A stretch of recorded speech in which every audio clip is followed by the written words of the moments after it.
हे friends, start करते हैं class 10 का chapter number 13 surface areas and volume. इसका एक्सरसाइज 13.2 का क्वेश्चन नंबर 5 करेंगे। क्वेश्चन नंबर 5 में क्या गिवन है? A vessel is in the form of an inverted cone, it's height is 8 centimetre and the radius of its top which is open is 5 centimetre.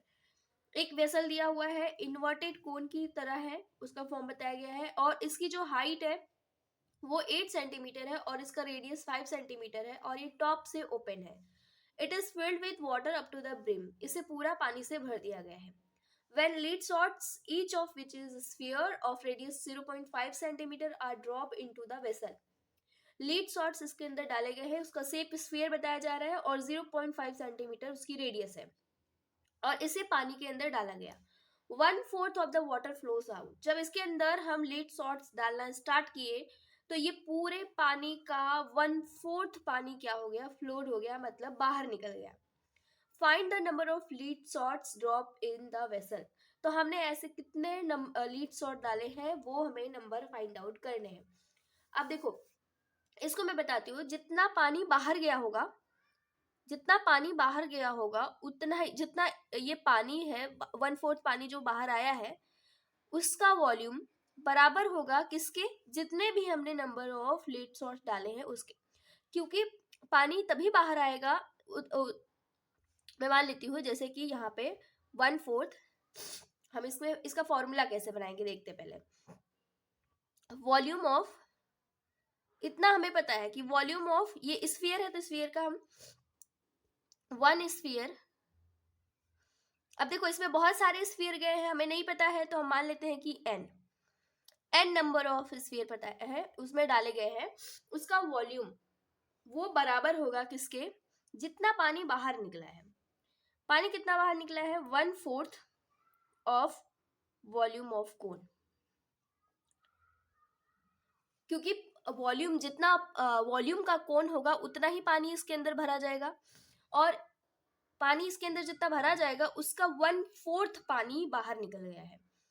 तो 1/4 पानी जो बाहर निकला है उसका वॉल्यूम बराबर होगा किसके? जितने भी नंबर ऑफ लीड शॉट डाले गए हैं उसके।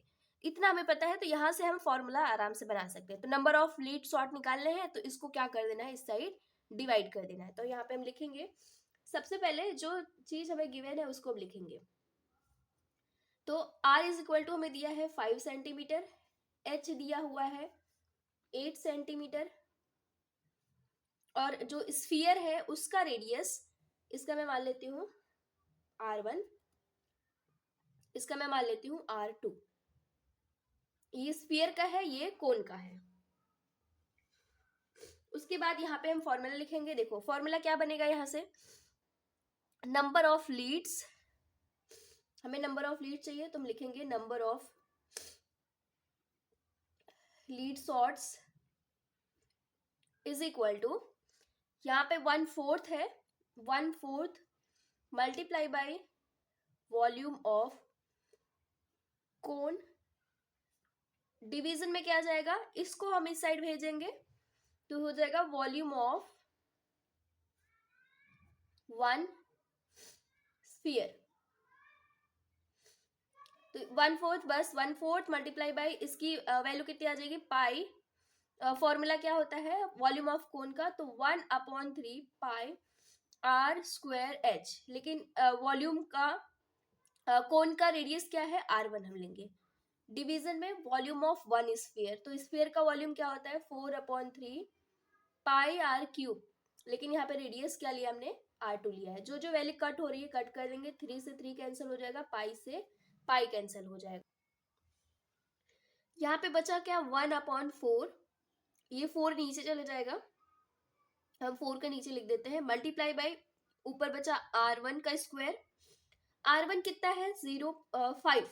तो R1 स्क्वायर है तो हम 2 बार लिखेंगे, 5 मल्टीप्लाई 5।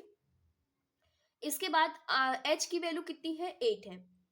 पूरा डिवीजन में हम लिखेंगे, यहाँ पे नीचे क्या बचा है? 4 बचा है और R2 का क्यूब। R2 कितना है? 0.5, उसका क्यूब है तो 3 बार लिखेंगे, 0.5, 0.5 एंड 0.5, ये वैल्यू लिखेंगे। इसके बाद यहाँ पे अगर हम ध्यान से देखें, पॉइंट पहले हम हटा देते हैं। देखो 4 1 जा, 4 2 जा, ये कैंसिल हो गया, 2 1 जा एंड 2 2 जा 4। तो ऊपर कितना बचा 25। तो इसको मैं ऐसे लिखती हूँ 5 मल्टीप्लाई बाई 5 और नीचे क्या बचा हुआ है 2 बचा हुआ है और 0.5 0.5 0.5। तो मुझे इस 0.5 को हटाना है, पॉइंट को हटाना है।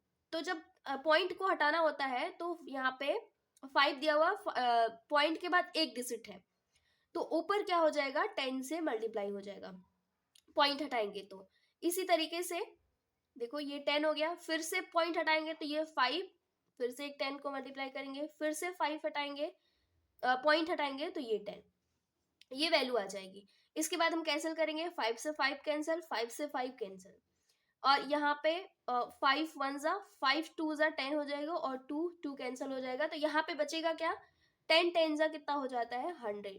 तो हमने ऐसे 100 लीड सॉल्ट डाले हैं, जो तब जाके 1/4 वाटर जो है वो बाहर निकला है। मैं आपको यहाँ पे एक बार वापस बताती हूँ कि यहाँ पे हुआ क्या कि जब हम लीड सॉल्ट डाल रहे थे तो इसका जो वॉल्यूम होगा ना, इसका इन पूरे का वॉल्यूम, इन सबके वॉल्यूम जितने भी लीड सॉल्ट है ना, इनकी पूरा जो वॉल्यूम होगा वो बराबर होगा जितना पानी बाहर निकला है उसके वॉल्यूम के बराबर होगा। इसलिए हमने यहाँ से ये फॉर्मूला बना लिया है।